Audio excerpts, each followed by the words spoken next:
Why was the glorious Quran revealed? So they say it was revealed for Quran Khani. You know, before opening a ceremony, when a person dies, they call about 30 people and each one recites one juz. Rather than doing Quran Khani, they should do Quran Fahmi. That is understanding the glorious Quran. And inshallah, it will gain them much more sawab. I would like to give you an example. Once an Indian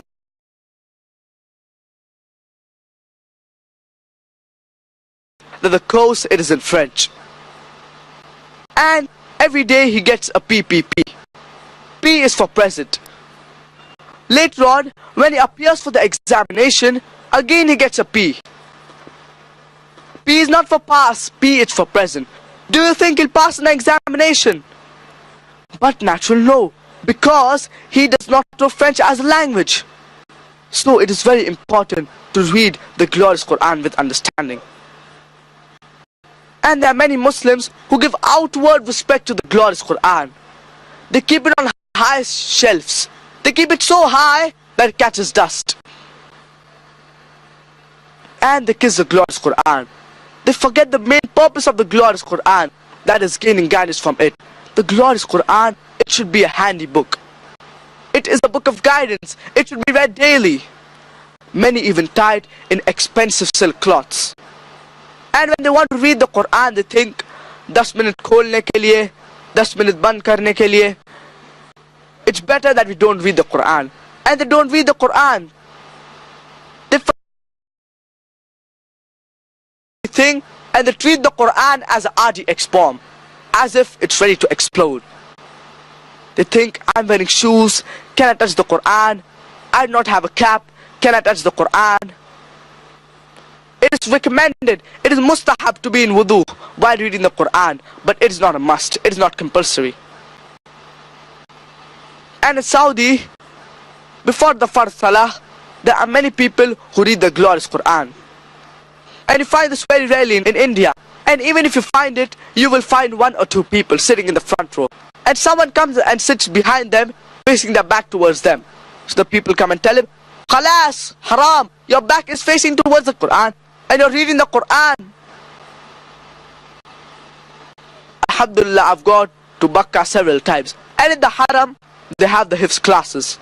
And many of the people, they read the Quran, and the back is facing towards the Quran. The students, they read the Quran and the back is facing towards the Quran. I do not know from where do they get this. Neither it is mentioned in the glorious Quran, nor it is mentioned in the authentic hadith. Once there was a very good Indian Imam, and he goes to Saudi Arabia. And as his qiraat was very good, the Saudis, they tell him to lead the Salah. So he leads the Salah, and he reads Surah Yusuf. One Saudi, after he finishes the Salah, tells him that MashaAllah, your qiraat was very good. But you put Yusuf alayhi salam inside the well, but you forgot to remove him outside before the Salah. And so we don't understand what we are reading. Only those people who understand the Quran, they will be able to understand this. You might be knowing the story of Prophet Yusuf. He was thrown by his brothers inside the well, and a caravan came and picked him up. Allah subhanahu wa ta'ala says in the glorious Quran, in Surah Muhammad chapter number 47, verse number 24, أَفَلَا يَتَدَبَّرُونَ الْقُرْآنَ أَمَّا عَلَىٰ قُلُوبٍ أَقْفَالُهَا.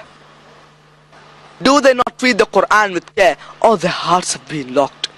Allah subhanahu wa ta'ala says in the glorious Quran, in Surah Baqarah chapter number 2, verse number 159, إِنَّ الَّذِينَ يَكْتُمُونَ مَا أَنزَلْنَا مِنَ الْبَيِّنَاتِ وَالْهُدَى مِنْ بَعْدِ مَا بَيَّنَّاهُ لِلنَّاسِ فِي الْكِتَابِ.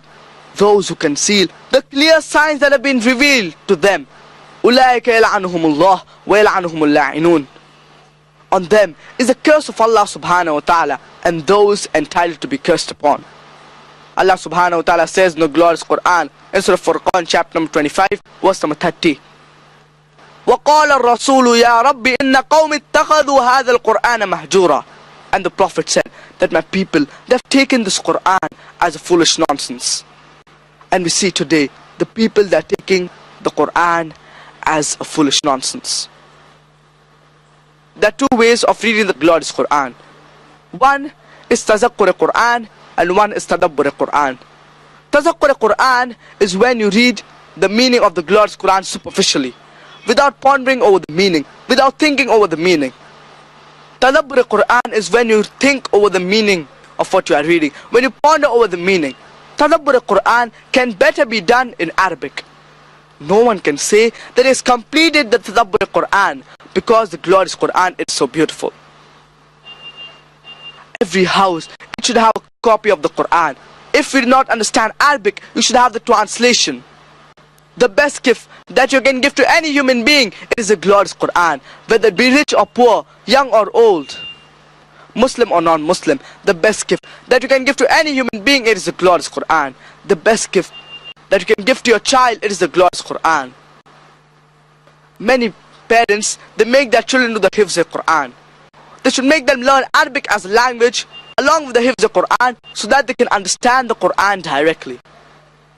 Our beloved Prophet Muhammad sallallahu alaihi wasallam, he said that there are three things that give you sawab jariyah.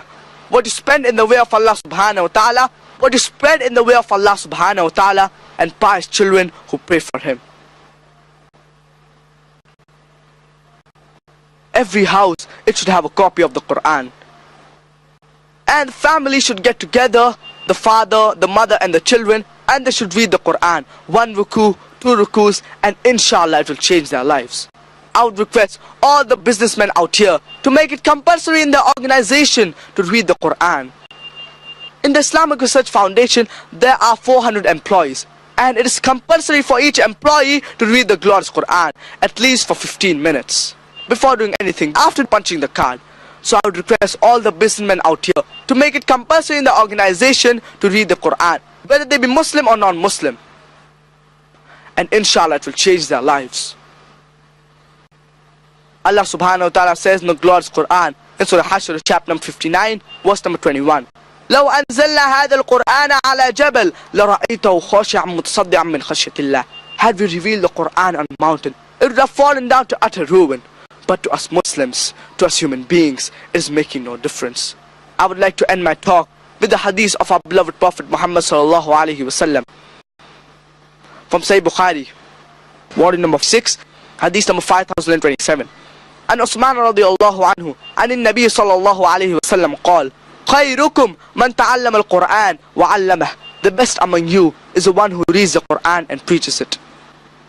I promise you inshallah that with the understanding of the glorious Quran, we the teens of IS, we feel so strong, we feel so enriched, we feel so capable of taking up challenges, we feel so empowered. Allah subhanahu wa ta'ala is with us. We dare to dream, we have a mission, we have a vision that Al-Quran, it will be the future world constitution, and future is not too far, that the world will accept the Quran as the world constitution. Quran will solve all the problems of humanity, and we can have a better tomorrow. We will establish peace, inshallah. It is my humble appeal to all my non-Muslim brothers and sisters to read the glorious Quran. Give this book one chance. Al-Quran, you read many books in your life, give this book one chance. It assures you guidance, it reassures you success. It is my humble appeal to my Muslim brothers and sisters, that especially to the teens and the youths, that this is a great treasure that we have. It is not meant only for the Muslims or only for the Arabs, but it is meant for the whole of humanity. Let's not sit on it like a cobra, neither benefiting from it nor letting others benefit from it. Believe me, brothers and sisters, with this immense treasure, Al-Quran, we can transform nations, we can transform countries, we can transform humanity, we can walk the world, we will establish peace, inshallah. وآخر دعوانا أن الحمد لله رب العالمين.